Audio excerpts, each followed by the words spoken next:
एक उपमन्यु नाम के महर्षि थे। वो जब बाल्यावस्था के थे तो अपने मित्रों के साथ वो किसी दूसरे ऋषि के घर खेलने गए, तो वहां उन ऋषि ने अपने बच्चों के साथ उनको भी गाय का दूध पिलाया। बड़ा अच्छा लगा। वो जो ऋषि गाय का दूध पिलाए वो उपरोहित कर्म करते थे, और ये जिनके पिता उपरोहित कर्म नहीं करते थे, ऐसे के पुत्र थे उपमन्यु जी। उपमन्यु जी घर आए और कहा हमें दूध पिलाइए। बहुत हट किया तो उन्होंने समझाया कि हम उपरोहित कर्म नहीं करते, हम तो जंगल के कंदमूल फल से अपना गुजारा करते हैं, तुम्हें कहां से गाय का दूध पिला दे। जब बहुत हट किया तो जो जंगली चावल होता है उसको पीस करके उन्होंने दिया। बालक थे तो उन्होंने पिया और कहा ये वो दूध नहीं है जो उनके घर में। माँ ने डांट के कहा यदि तुम्हें दूध चाहिए तो भगवान शंकर की तपस्या करो और तप के द्वारा वरदान प्राप्त करो, क्षीर समुद्र का दूध पियो। गाय की क्या बात है, क्षीर समुद्र का दूध पियो। तो उन्होंने कहा हमें भगवान शिव की साधना का उपदेश दीजिए। तो ब्रह्म ऋषि थे उनके पिता, उन्होंने उनको दीक्षा दी भगवान शिव की और आराधना बताई। तो उस समय उपमन्यु जी ने दाहिने पैर के अंगूठे के बल खड़े होकर हाथ उठा करके भगवान शिव का मंत्र जपे। बहुत काल व्यतीत हुआ तो भगवान शिव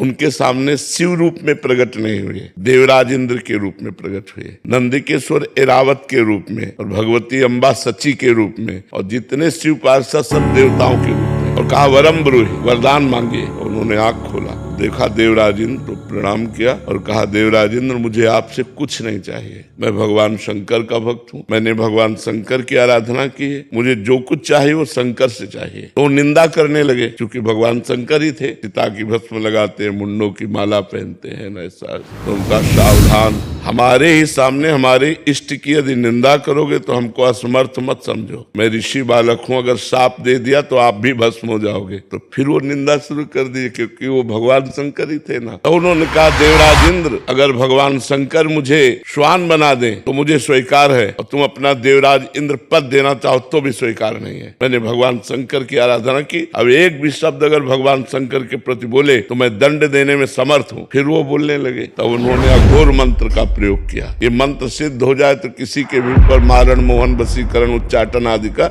इसे अघोर मंत्र कहते हैं। क्योंकि हम सही उपासना से आए इसलिए हमें इसका ज्ञान है। जे ही मंत्र को प्रहार किया जल लेकर के, तो नंदिकेश्वर ने जल को लोप लिया और कहा अपने इष्ट मंत्र से इष्ट पर ही प्रहार करते हो। तो देखा भगवान शंकर नंदिकेश्वर पे विराजमान, उमा सब शिव पार्षद। तो उनका प्रभु ये क्या लीला थी। तो उनका मैं तुम्हारी अनन्यता की परीक्षा ले रहा था, तुम अनन्य निकले, इसलिए जाओ, रोज तुम्हें क्षीर समुद्र का दुग्ध मिलेगा, अजरश्चैव अमरश्चैव, और जिस समय तुम मेरा ध्यान करोगे